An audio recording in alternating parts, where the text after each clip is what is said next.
código genético que nos va a causar la enfermedad, que puede ser pueden ocasionar algún tipo de resistencia, sobre todo aquellos que son cepa B, que son a la cepa carbapenemasa. Entonces vamos a ver que de acuerdo a la resistencia que también van a ir generando, pues también la infección va a ser bastante agresiva. Y pues obviamente hay que ver la expresión de los factores de virulencia, que eso pues obviamente no los vamos a ver en la parte genética. El otro que es muy importante, tenemos que ver el hospedador. Cómo está nuestro cuerpo, este ser humano, que pues obviamente va a tener mayor predisposición a enfermar lo que es la infección urinaria. Entonces acá tenemos que ver qué antecedentes genéticos puede tener esta persona, cuáles son los factores conductuales que nos han llevado, si es que hay alguna enfermedad primaria, que ya sea un paciente diabético, un paciente oncológico o un paciente inmunodeprimido, qué receptores histoespecíficos van a tener para que este hospedador enferme frecuentemente lo que es la infección urinaria. Y algo que es muy importante que tenemos que tener en cuenta viene a ser el entorno. El entorno vamos a ver sobre todo, en la primera parte se le pone a la mujer porque es el más frecuente, sobre todo en una etapa de mayor importancia. Hay que ver la ecología vaginal para ver cómo está, si esa vagina está seca o está ya, tiene algunas infecciones que ha enfermado tal vez la mujer, algunas enfermedades de transmisión sexual. Las anomalías anatómicas que pues obviamente cualquiera puede tener, la retención urinaria y sobre todo lo que son los dispositivos médicos, ¿no? Como los dispositivos intrauterinos o los catéteres que utilizan los urólogos, los catéteres J o algún otro instrumento, pues las sondas Foley, que pues también son agentes que nos pueden ocasionar una infección urinaria. ¿Cómo vamos a hacer el diagnóstico del algoritmo? Pues prácticamente nosotros tenemos que ver, existen síntomas de todos los que habíamos mencionado, si hay disuria, polaquiuria, urgencia misional, tenesmo, o lo que es la fiebre, hematuria, el dolor en la región lumbar, ya sea unilateral o bilateral. Tenemos que ver si aparte de estos síntomas existe una picazón o flujo vaginal. ¿Por qué es importante esto? Porque si ustedes un poquito recuerdan, la infección urinaria va muy ligada a las enfermedades de transmisión sexual, porque vienen a ser casi similares todas las manifestaciones clínicas. Entonces, si la respuesta es que no hay síntomas de picazón o un flujo vaginal, al solicitar nosotros el cultivo vamos a tener que el 90% va a ser positivo y posiblemente se pueda tratar de una simple infección urinaria baja o estamos hablando de una cistitis. Y pues ahí nosotros daremos un tratamiento empírico. Pero si la respuesta es que el paciente tiene una picazón, tenemos que explorar y realizar algún diagnóstico diferencial y tal vez hacer un examen pélvico que pues obviamente nos va a llevar tal vez a una enfermedad ginecológica. Ahora, si tenemos 2 o menos de los síntomas clásicos de una infección urinaria, ya sea que solamente sea fiebre y disuria, o solamente disuria y polaquiuria, tenemos que preguntarnos igual si hay flujo vaginal o no. Si no hay, posiblemente se trate de podemos solicitar un GRAM de la orina, donde no tenemos que centrifugarlo y el 95% nos va a salir positivo para una infección de la vía urinaria. Pero si este GRAM nos sale negativo, tenemos que pedir lo que es la prueba de tira reactiva, sobre todo con el nitrito.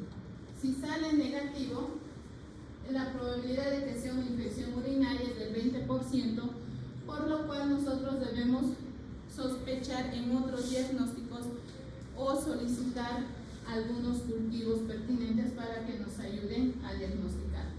Pero si la prueba de tira es positivo, sí vamos a ver que la posibilidad de que es una infección urinaria es del 80%.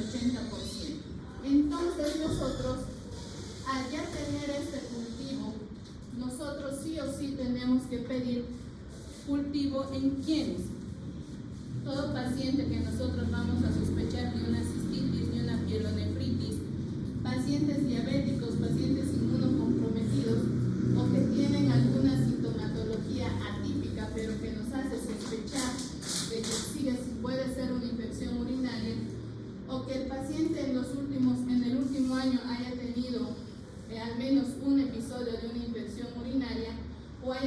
recibido tratamiento en los últimos meses de una infección urinaria, pues sí, el cultivo nos va a ayudar a ver ante qué germen nos estamos encontrando y qué tipo de resistencia nosotros vamos a tener. ¿Cómo ustedes, después de tener el cultivo, van a realizar los antibióticos? Generalmente el cultivo lo único que nos va a dar es la lista de los antibióticos, solamente nos va a dar los nombres. De ahí nosotros que tenemos que diferenciar o elegir cuál es el mejor de acuerdo al germen que pues obviamente nos está reportando el urocultivo. Entonces, para una cistitis no complicada, el de primera línea, como ustedes lo han mencionado, viene a ser la nitrofurantoína, que la dosis lo vamos a dar 100 miligramos cada 12 horas por 5 días, o la fosfomicina, 3 gramos vía oral como dosis única.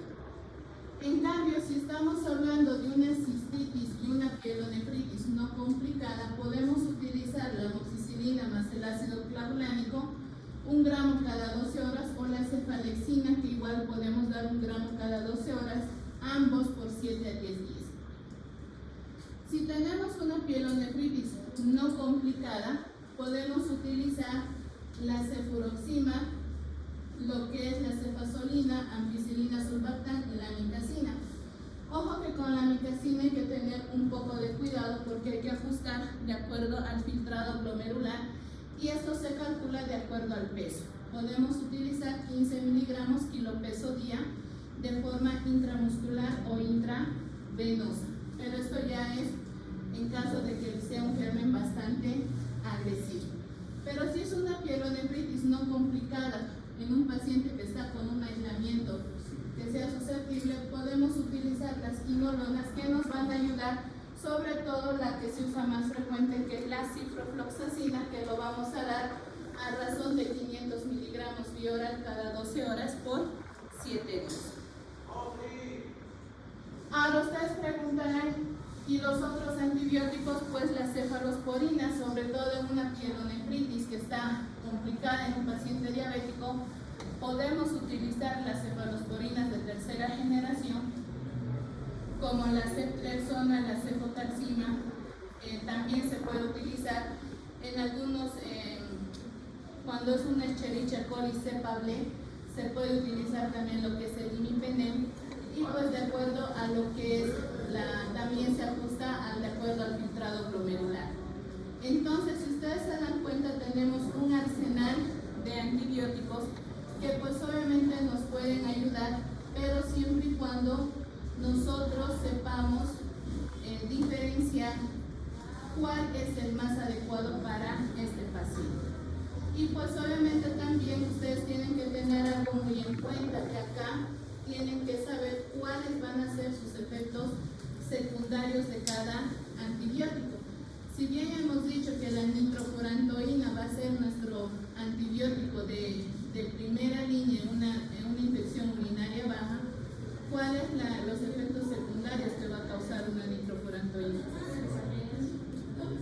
¿Ya? ¿Qué más?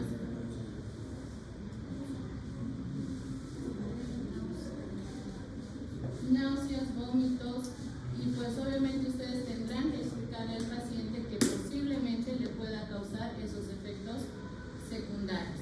Porque si ustedes no le explican los efectos secundarios que puede tener, el paciente va a abandonar el tratamiento y pues obviamente les va a decir que ustedes no han hecho un buen tratamiento, ¿no? Y ese paciente al abandonar va a crear resistencia y pues obviamente su infección de lo que era una simple cistitis puede pasar a una pielonefritis y complicarse y estar hablando de un germen resistente. ¿Tienen alguna duda, pregunta, algo que no haya quedado claro tal vez? ¿No? ¿Todo está claro? Bueno, para la siguiente clase vamos a subir un poquito el nivel.